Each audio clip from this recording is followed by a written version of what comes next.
Hello students, welcome to TSET classes. Indian polity కోర్స్లో భాగంగా మనము అనేకమైన విషయాలు తెలుసుకోవడం జరిగింది. లాస్ట్ క్లాస్లో రాజ్యాంగానికి సంబంధించిన లక్షణాలు చాలా డీటెయిల్డ్గా చూసాం. మరి ఈరోజు ఈ క్లాస్లో let us look at the source of the Indian Constitution. Source of the Indian Constitution is very important topic, sir. మనకి కాన్స్టిట్యూషన్ ఆఫ్ ఇండియా చూసుకుంటే కాన్స్టిట్యూషన్ ఆఫ్ ఇండియాలో పార్ట్స్ ఉంటాయి, రైట్, ఆర్టికల్స్ ఉంటాయి, స్కెడ్యూల్స్ కూడా ఉంటాయి. There are 25 parts in the Constitution, 395 articles in the Indian constitution.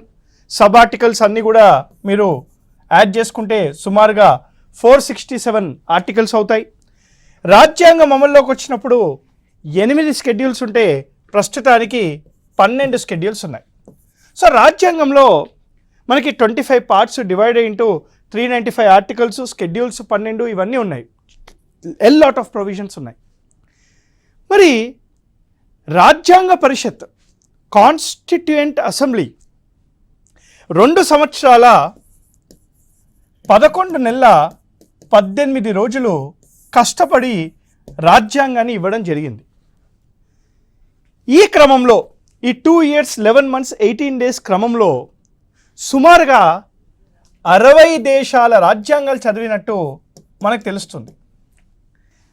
ఈ 60 దేశాల రాజ్యాంగం చదివి ఆ రాజ్యాంగంలో వేరే దేశాల యొక్క కాన్స్టిట్యూషన్లో మనకి సూట్ అయ్యే విధంగా ఉన్న ప్రొవిజన్స్ని మనం బారో చేసుకున్నాం. అందుకే ఇండియన్ కాన్స్టిట్యూషన్ని కాపీడ్ కాన్స్టిట్యూషన్ అనకూడదు, it is called borrowed constitution. Sir రెండింటికి డిఫరెన్స్ ఏంటి అంటే, we have borrowed those provisions of the other constitution and modified to suit our Indian culture, tradition and society. అంటే మన వ్యవస్థకి అనుకూలంగా ఆ యొక్క ప్రొవిజన్ని మార్చుకొని అడాప్ట్ చేసుకోవడం జరిగింది. అందుకే Indian constitution is called borrowed constitution. మరి what are the sources of the Indian constitution? ఎక్కడి నుంచి ఏం తీసుకొచ్చాం?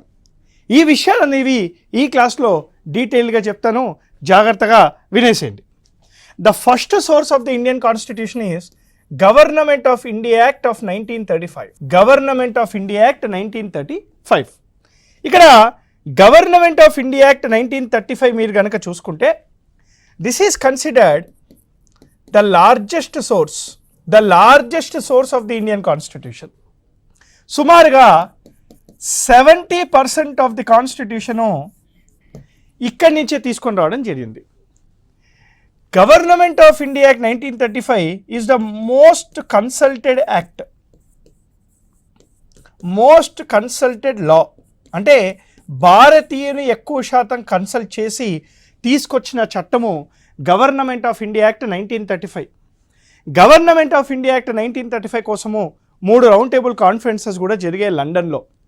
సిమాన్ కమిషన్ని కూడా పెట్టారు 1927లో. డాక్టర్ బిఆర్ అంబేద్కర్ గారు 3 రౌండ్ టేబుల్ కాన్ఫరెన్సెస్కి కూడా వెళ్ళడం జరిగింది. సో ఏం అడాప్ట్ చేసుకున్నాం? ముఖ్యంగా మనం ఏమేమి అడాప్ట్ చేసుకున్నామంటే the structure and body of the constitution. అసలు రాజ్యాంగం ఇలా ఉండాలి, రాజ్యాంగం ఈ విధంగా ఫ్రేమ్ ఉండాలి అని చెప్పేసి ఆ ఫ్రేమ్ వర్క్ని ఈ గవర్నమెంట్ ఆఫ్ ఇండియా యాక్ట్ 1935 నుంచే తీసుకొని రావడం జరిగింది. అదే కాకుండా రెండోది the concept of federation.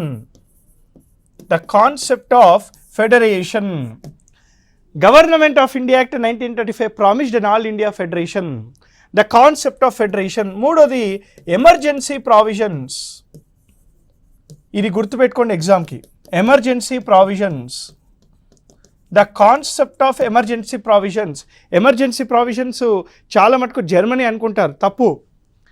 National emergency ఉన్నప్పుడు ప్రాథమిక హక్కులపైన ఆంక్షలు వేసే విధానాన్ని జర్మనీ నుంచి తీసుకొచ్చాం. కానీ ఎమర్జెన్సీ ప్రొవిజన్స్ అనేవి గవర్నమెంట్ ఆఫ్ ఇండియా యాక్ట్ 1935 నుంచి తీసుకొని రావడం జరిగింది. అదేవిధంగా 4వది పబ్లిక్ సర్వీస్ కమిషన్.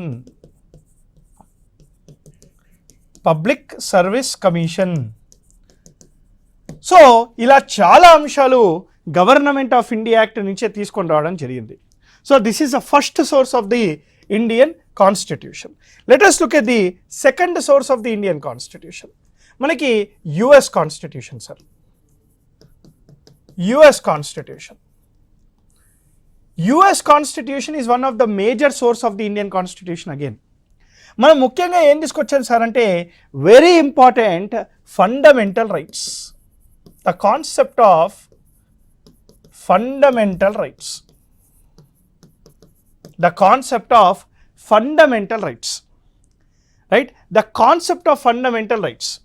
ఇక్కడ మనకు ఆర్టికల్ 12 to 35 ఏవైతే ఫండమెంటల్ రైట్స్ ఉన్నాయో ఈ ఫండమెంటల్ రైట్స్ని యుఎస్ కాన్స్టిట్యూషన్లో ప్రాథమిక హక్కులని బిల్ ఆఫ్ రైట్స్ అని అంటారు.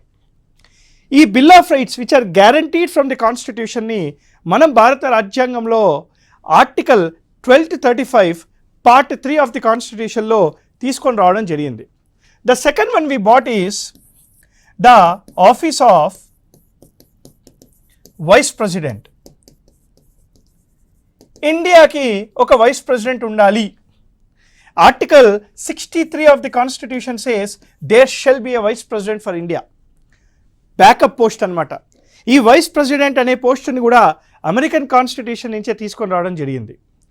మూడోది very important sir, the impeachment. The impeachment. What is the meaning of impeachment? Removal. The impeachment procedure of president of India. President of ఇండియాని ఎలా రిమూవ్ చేయాలి అనే పద్ధతి రాజ్యాంగంలోని ఆర్టికల్ 61లో రాస్తుంది. ఈ 61 అనే రాజ్యాంగంలో రాస్తున్న ఈ ప్రొవిజన్ని కూడా అమెరికన్ కాన్స్టిట్యూషన్ నుంచే తీసుకొని రావడం జరిగింది. నాలుగోది the removal procedure of supreme court high court జడ్జెస్ని రిమూవ్ చేసే పద్ధతిని కూడాను రాజ్యాంగంలో ఆర్టికల్ 124 క్లాస్ 4 ఆర్టికల్ 124 క్లాస్ 5లో చెప్పబడుతుంది. ఈ యొక్క పద్ధతిని కూడాను అమెరికన్ కాన్స్టిట్యూషన్ నుంచే తీసుకొని రావడం జరిగింది. అమెరికన్ కాన్స్టిట్యూషన్ అనేది మీ అందరికీ తెలుసు, it is a written constitution. Being a written constitution, the one thing we adopted from it is the character of independent judiciary. The character of independent judiciary. న్యాయ వ్యవస్థ అనేది భారతదేశంలో ఇండిపెండెంట్గా ఉంటుంది.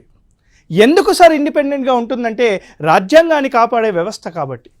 మరి రాజ్యాంగాన్ని కాపాడే వ్యవస్థ వేరే వ్యవస్థలతో కలిసి పనిచేసినప్పుడు రాజ్యాంగం యొక్క విలువలు డైల్యూట్ అవుతాయని చెప్పి ఇండిపెండెంట్ జ్యుడిషియరీ అనేది మనకి రావడం జరిగింది. ఈ కాన్సెప్ట్ని కూడా మనము యుఎస్ కాన్స్టిట్యూషన్ నుంచే తీసుకొని వచ్చాం. మరి ఇండిపెండెంట్ జ్యుడిషియరీ రాజ్యాంగాన్ని కాపాడే న్యాయ వ్యవస్థ ఎలా రాజ్యాంగాన్ని కాపాడుతుంది చెప్పండి? న్యాయ సమీక్ష ద్వారా. The concept of judicial review. The concept of judicial review article 13, 32, 226 indirectly talks about judicial review. న్యాయ సమీక్ష అనే కాన్సెప్ట్ కూడా యుఎస్ కాన్స్టిట్యూషన్ నుంచే తీసుకొని రావడం జరిగింది. అదే కాకుండా very important the idea of పీఠిక, ప్రియాంబల్. రాజ్యాంగానికి ఒక ప్రియాంబుల్ ఉండాలి అని చెప్పి కూడా ఈ ఐడియాని యుఎస్ నుంచే తీసుకొని రావడం జరిగింది. యుఎస్ కాన్స్టిట్యూషన్ మనము అమెరికా చూసుకుంటే it is the longest democracy. 1773 నుంచే వాళ్ళకి డెమోక్రసీ ఉంది. India is the largest democracy. Longest democracy అయిన అమెరికా కానీ లార్జెస్ట్ డెమోక్రసీ అయిన ఇండియా కానీ వాళ్ళ యొక్క పీఠికలు గమనిస్తే ఒకే పదంతో స్టార్ట్ అవుతాయి. వీ ద పీపుల్ అని పదాలతో స్టార్ట్ అవుతాయి. We the people of America అని చెప్పేసి యుఎస్ కాన్స్టిట్యూషన్ స్టార్ట్ అవుతే we the people of India అని చెప్పి భారత రాజ్యాంగం స్టార్ట్ అవుతుంది. ఈ ఐడియాని మనం యుఎస్ కాన్స్టిట్యూషన్ నుంచే తీసుకొని వచ్చాం.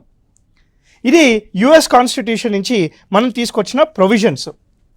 మరి next source of the Indian constitution వేసారంటే Irish constitution. Ireland.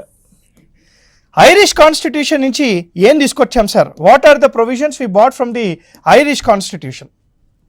The first and the important provision is, you all remember, removal of the president of India. ఎక్కడిని తీసుకొచ్చాం sir? American constitution. The election procedure, the election process of president of India is taken from Irish constitution. ఇండియాలో రాష్ట్రపతిని ఎన్నుకునే విధానము Irish constitution నుంచి తీసుకొని వచ్చాం. Article 54, article 55 ఈ ఎన్నికల వివరాల గురించి మాట్లాడుతుంది. ఇది మనము ఐరిష్ కాన్స్టిట్యూషన్ నుంచే తీసుకొని వచ్చాం. రెండోది, ఆదేశిక సూత్రాలు, directive principles of state policy.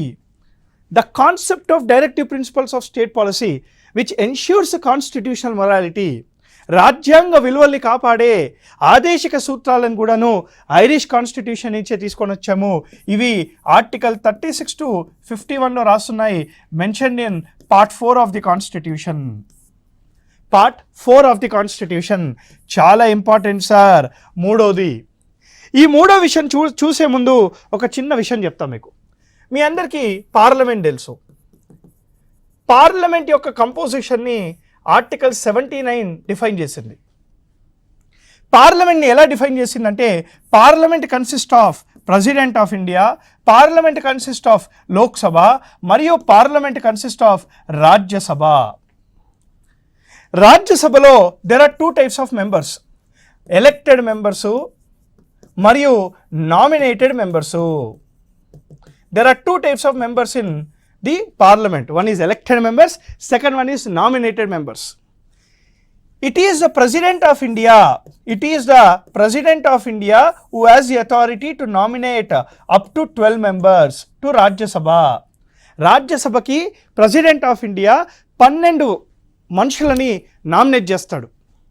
The elected members of the Rajya Sabha are elected by the MLAs of State Legislative Assembly. State legislative అసెంబ్లీకి సంబంధించిన ఎమ్మెల్యేలు రాజ్యసభ ఎలక్టెడ్ మెంబర్స్ని ఎన్నుకుంటారు. President of India has the authority to nominate the members to the Rajya Sabha. ఈ nomination of the members to the రాజ్యసభని Irish constitution నుంచి తీసుకొని రావడం జరిగింది. The third one is nominated members to Rajya Sabha. Article 80 talks about Rajya Sabha. Nominated members to the Rajya Sabha by President of India up to 12. ఈ యొక్క ప్రక్రియని ఎక్కడి నుంచి తీసుకొచ్చాం సార్ మనము? We bought this from the Irish constitution. మరి sir ఇది బాగానే ఉంది. మరి what is the next source? The fourth source we have is South African constitution. South African constitution నుంచి మనం ఏం తీసుకొచ్చాం? సౌత్ ఆఫ్రికన్ కాన్స్టిట్యూషన్ నుంచి 2 ముఖ్యమైన అంశాలను తీసుకొచ్చాం సార్ మనం. 2 ముఖ్యమైన అంశాలు. ఒకటి ఇందాక చెప్పాను, గుర్తుందా? రాజ్యసభలో 2 types ఆఫ్ మెంబర్స్ ఉంటారు. ఒకటి elected members, 2 nominated members. Nominated members ఎక్కడి నుంచి తీసుకొచ్చాము? Irish constitution. The elected members of the Rajya Sabha, the elected members of the Rajya Sabha అనే పద్ధతి, ద ఎలక్టెడ్ మెంబర్స్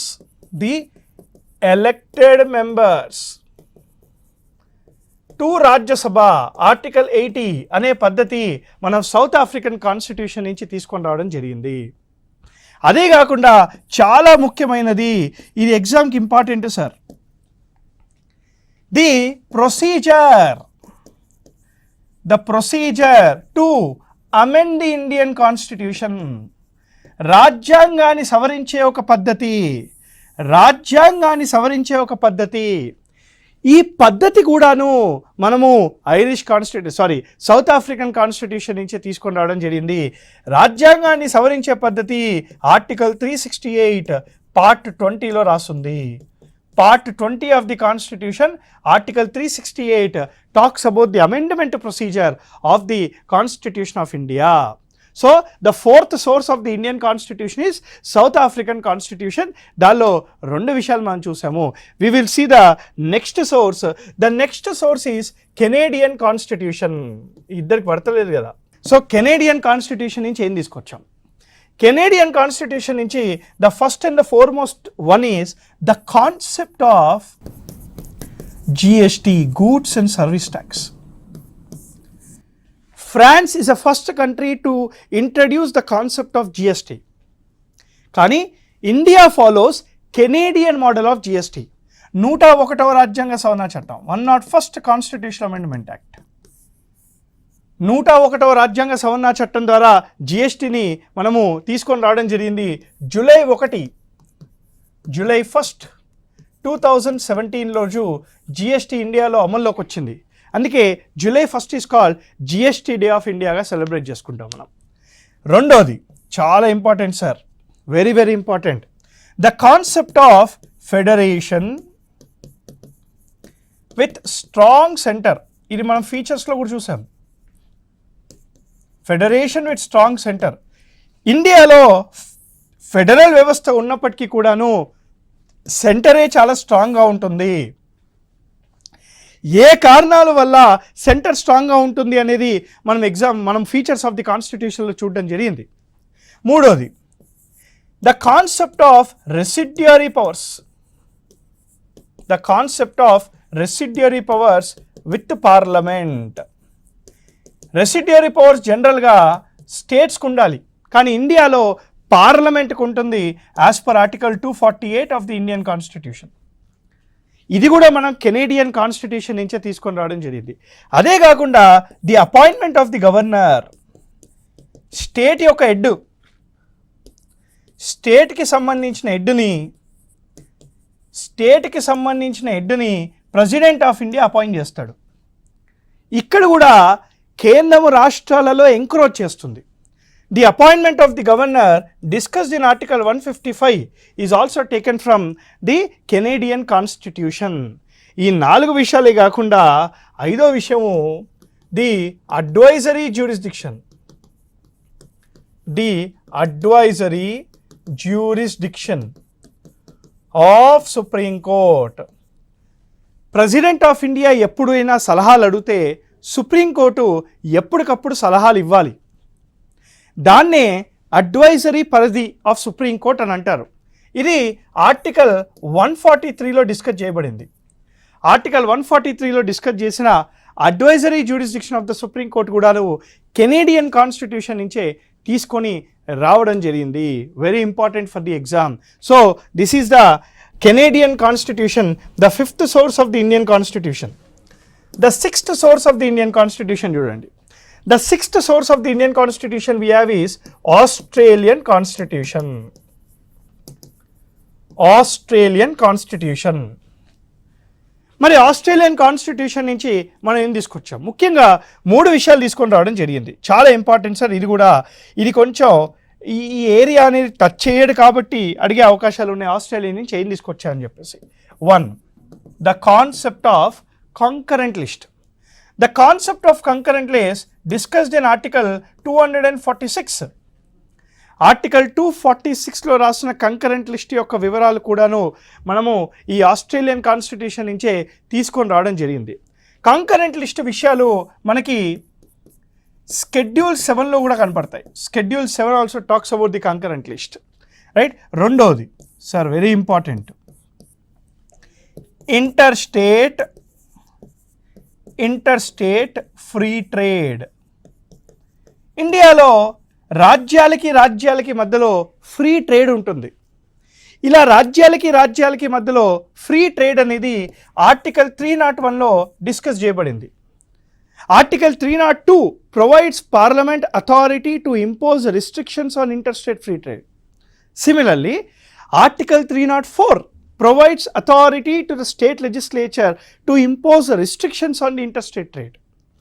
ఈ ఇంటర్స్టేట్ ఫ్రీ ట్రేడ్ అనేది ఉండాలని చెప్పేసి ఆస్ట్రేలియన్ కాన్స్టిట్యూషన్ నుంచే మనము అడాప్ట్ చేసుకోవడం జరిగింది. Now the third one, very very important for the exam, is the concept of joint sitting of the parliament. Joint sitting of the parliament. పార్లమెంట్లో ఉండే లోక్సభ మరియు రాజ్యసభ ఒక బిల్లు పైన ఇద్దరికి అభిప్రాయ భేదం వచ్చినప్పుడు president of India can call for a joint sitting of the parliament. అంటే లోక్సభ మరియు రాజ్యసభ సభ్యులు ఇద్దరూ కలిసి కూర్చోవచ్చు. Who presides over the joint sitting of the parliament? The speaker of the Lok Sabha. The Speaker of the Lok Sabha presides over the joint sitting of the Parliament. Joint sitting of the Parliament is discussed in Article 108 of the Indian Constitution. ఇప్పటి వరకు 3 joint sitting of the parliaments జరిగాయి. Last joint sitting of the parliament 2002 prevention of terrorism act, POTA act మీద చేశారు. 2002లో last joint sitting అనేది మనం చూడడం జరిగింది.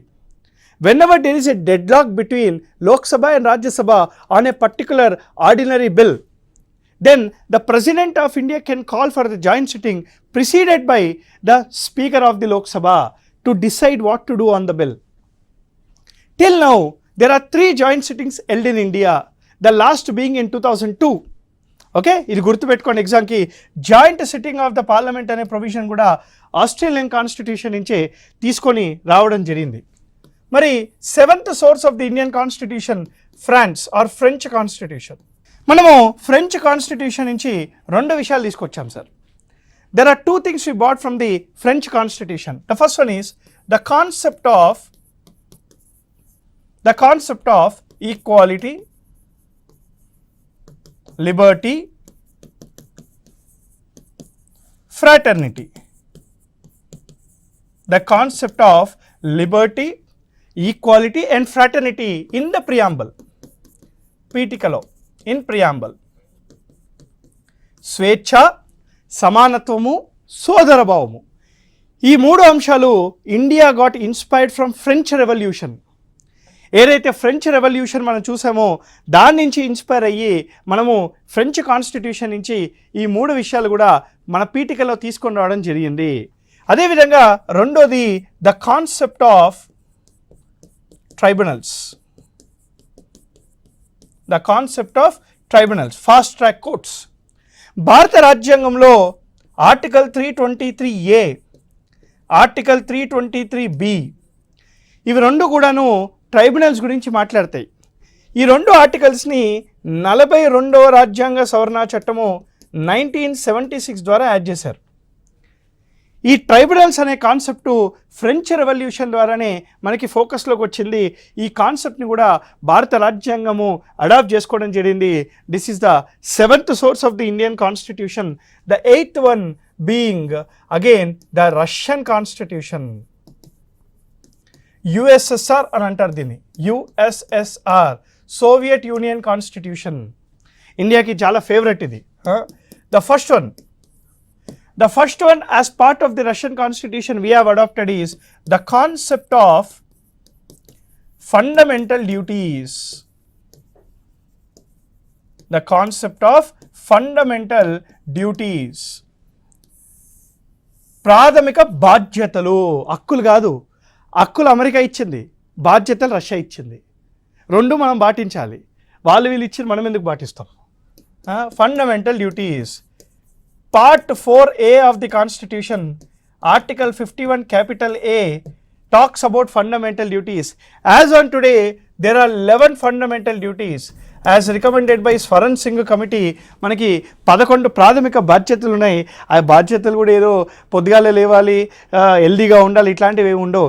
రాజ్యాంగాన్ని రెస్పెక్ట్ చేయాలి, దేశాన్ని కాపాడాలి, ఆడవాళ్ళకి రెస్పెక్ట్ ఇవ్వాలి, ఇలాంటివే ఉంటాయి. అది కూడా మనం చేయం కదా, whatever it is. So fundamental duties part 4A of the constitution article 51 capital ఏలో మనకి చెప్పడం జరిగింది. This we bought it from Russian constitution. Russian కాన్స్టిట్యూషన్లో we have also bought the concept of justice in preamble. The concept of justice in the preamble, right? Nyayamu. There are 3 types of justice: political justice, economic justice and social justice. 3 types of justice system, we bought it from Russian constitution. This is the 8th source of the Indian constitution. The 9th source of the Indian constitution being the Japan constitution, Japan constitution. మనకి Japan constitution ద్వారా ఒకే ఒకటి తీసుకొచ్చాం sir. What we bought from Japan constitution, దీని మీద కూడా famous case ఉంది మనకి, Maneka Gandhi versus union of India case 1978లో. జపాన్ కాన్స్టిట్యూషన్ నుంచి we have bought something called procedure established by law. The concept of procedure established by law, we bought it from Japanese constitution. ఇది article 21లో డీటెయిల్డ్గా మనకి discuss చేయబడింది. మెనకా Gandhi versus Indira Gandhi కేసులో golden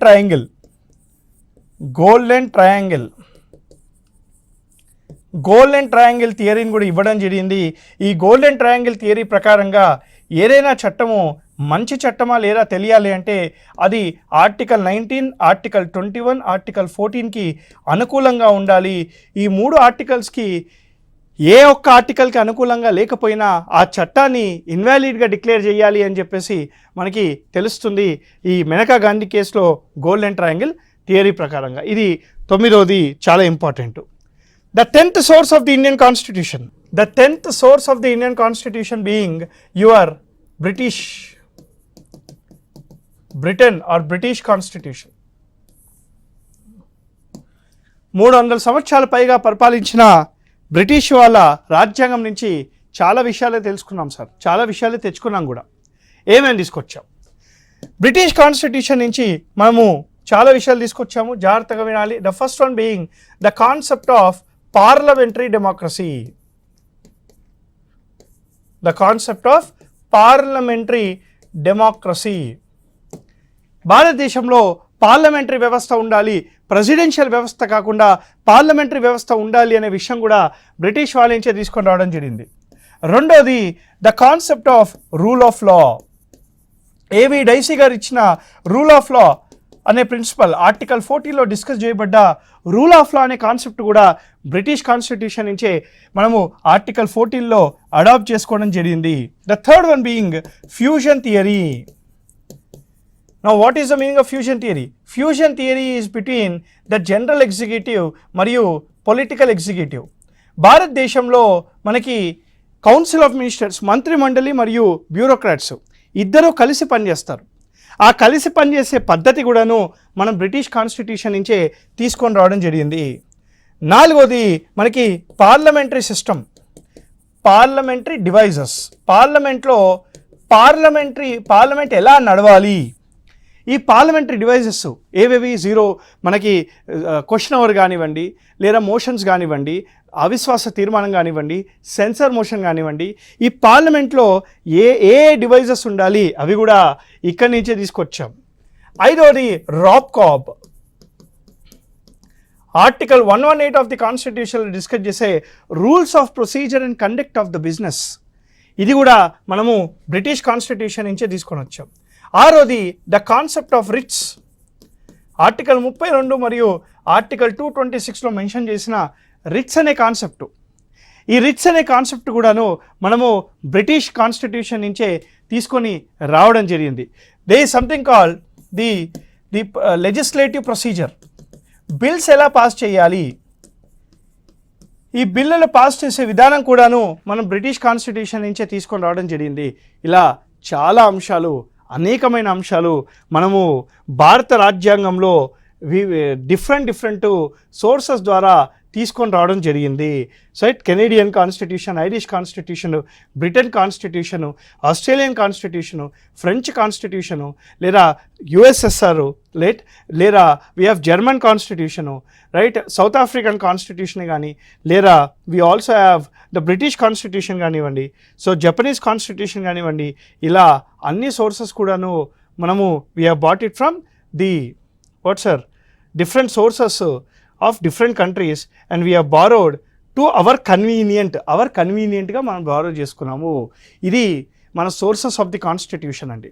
మనము Indian polity సిరీస్ని continue చేస్తూ next క్లాస్లో నెక్స్ట్ టాపిక్తో మీ ముందు కలుస్తాను. Till then thank you very much. Happy learning. Jai Hind.